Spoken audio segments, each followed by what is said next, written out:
उन्होंने हमारे देश की ये प्राचीन, हजारों वर्ष प्राचीन गाथा जो रामायण है, भगवान राम जी की जीवन गाथा मुझे सुनाई।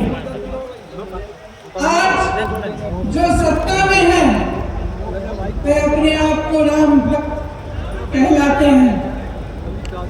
इसीलिए यहाँ बैठे हुए मेरे मन में ये बात आई कि उनको इस संदर्भ में कुछ कहना चाहिए। मुझे लगता है कि वे कर्मकांड में उलझ गए हैं। मुझे लगता है कि वे दिखावे में लिप्त हो चुके हैं। इसीलिए मैं आज यहाँ खड़े होकर उन्हें याद दिलाना चाहती हूँ कि वो हजारों वर्ष पुरानी गाथा क्या थी और उसका संदेश क्या था। भगवान राम जब सत्य के लिए लड़े, उनके पास सत्ता नहीं थी। भगवान राम जब सत्य के लिए लड़े, उनके पास संसाधन नहीं थे, उनके पास तो रथ भी नहीं था। रथ रावण के पास था, संसाधन रावण के पास थे, सेना रावण के पास थी, सोना रावण के पास थी, वो तो सोने की लंका में रहता था।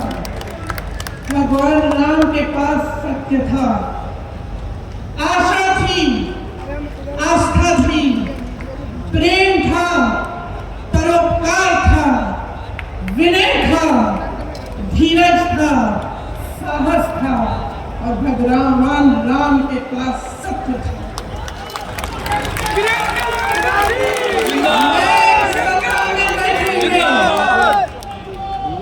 सरकार के जितने भी सदस्य हैं, अपने प्रधानमंत्री नरेंद्र मोदी जी को याद दिलाना चाहती हूँ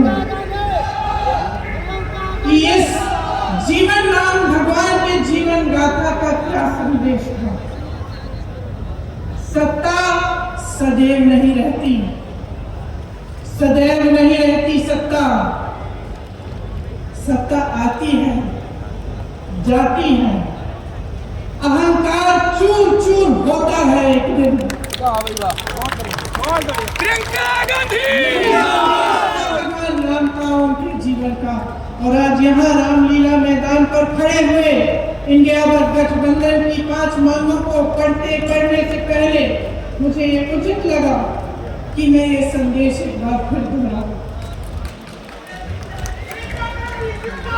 इंडिया गठबंधन की 5 सूत्री मांगें। भारत के चुनाव आयोग को लोकसभा चुनाव में समान अवसर देना चाहिए।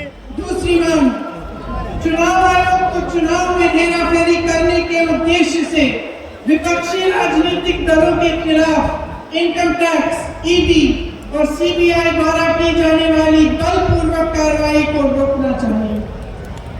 तीसरी मांग, श्री हेमंत सोरेन एवं श्री अरविंद केजरीवाल जी की तत्काल रिहाई की जाए। चौथी मांग, चुनाव के दौरान विपक्ष के राजनीतिक दलों का आर्थिक रूप से गला घोटने की जबरन कार्रवाई तुरंत बंद होनी चाहिए। पांचवी मांग, चुनावी बांड का उपयोग करके बीजेपी द्वारा बदले की भावना, जबरन वसूली और धन शोधन के आरोपों की जांच के लिए सुप्रीम कोर्ट की निगरानी में एक एसआईटी गठित हो जानी चाहिए।